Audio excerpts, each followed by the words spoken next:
warahmatullahi taala wabarakatuh. Salam sejahtera.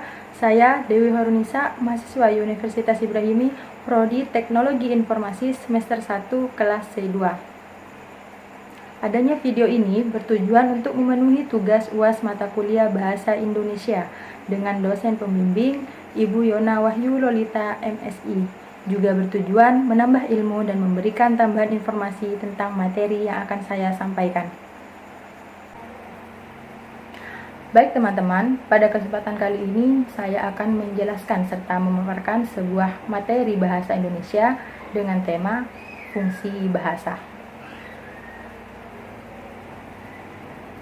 Seperti yang telah kita ketahui, bahasa adalah komponen bagi keberlangsungan hidup manusia. Bahasa menjadi alat komunikasi antara suatu individu kepada individu yang lain dengan maksud memberitahu kepada individu lain apa yang kita inginkan dan apa yang ada di pikiran kita. Nah, sebelum kita mengetahui apa fungsi bahasa itu, kita harus mengetahui apa sih arti kata fungsi dan bahasa itu sendiri. Pengertian fungsi dan bahasa. Fungsi adalah gambaran peran ideal sebagai patokan dalam mengerjakan sesuatu sesuai dengan tatanan tertentu. Sedangkan bahasa adalah alat komunikasi yang dipakai oleh manusia, baik berupa bunyi, tanda, isyarat, dan lambang.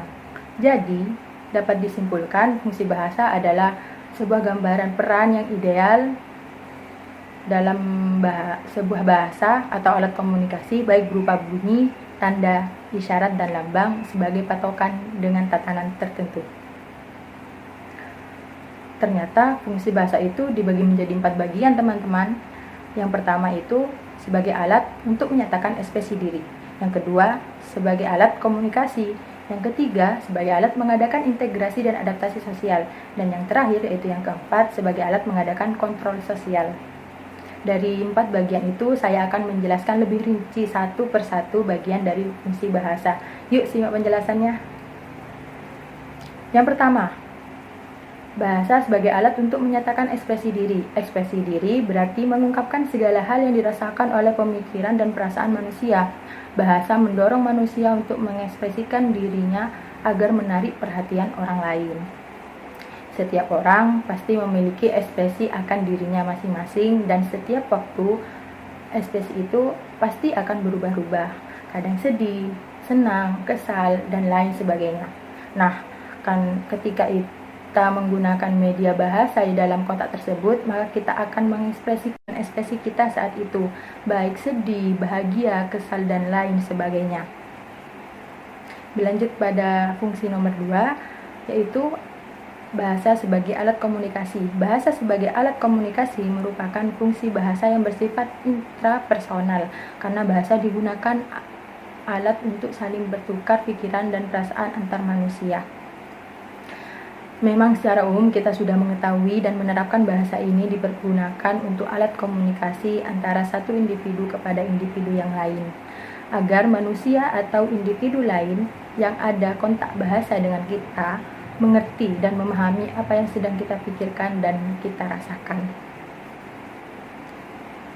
Fungsi selanjutnya yaitu alat mengadakan integrasi dan adaptasi sosial. Dalam kehidupan, manusia selalu membutuhkan eksistensi diterima dan diakui oleh masyarakat. Dalam pembentukan eksistensi itulah manusia akan melakukan integrasi dan adaptasi dengan menggunakan bahasa sebagai perantaranya. Dalam kehidupan, pasti ada yang namanya adaptasi. Nah, hal pertama yang diperlukan dalam beradaptasi adalah berbaur dengan lingkungan menggunakan media bahasa, seperti berkenalan dengan masyarakat sekitar, juga saling menyapa dan lain sebagainya. Kemudian beralih pada fungsi bahasa yang terakhir, yaitu yang keempat, sebagai alat mengadakan kontrol sosial. Bahasa akan dimobilisasi dari seseorang sebagai usaha untuk memengaruhi pikiran dan tindakan seseorang. Di dalam kehidupan kita, sehari-hari banyak terjadi kontrol sosial, suatu tindakan yang dapat mempengaruhi pikiran dan tindakan seseorang. Contohnya, seorang pemimpin yang memberi arahan kepada bawahannya dan orang tua yang memberi nasihat kepada anaknya. Untuk terciptanya kontrol sosial yang baik, maka harus menggunakan bahasa yang baik dan benar pula dalam menyampaikannya. agar kontrol sosial yang kita inginkan sesuai dengan harapan kita. Bahasa Indonesia. Indonesia adalah negara dengan kepulauan terbanyak. Karena banyaknya kepulauan itulah Indonesia memiliki keberagaman suku, budaya, dan bahasa daerah.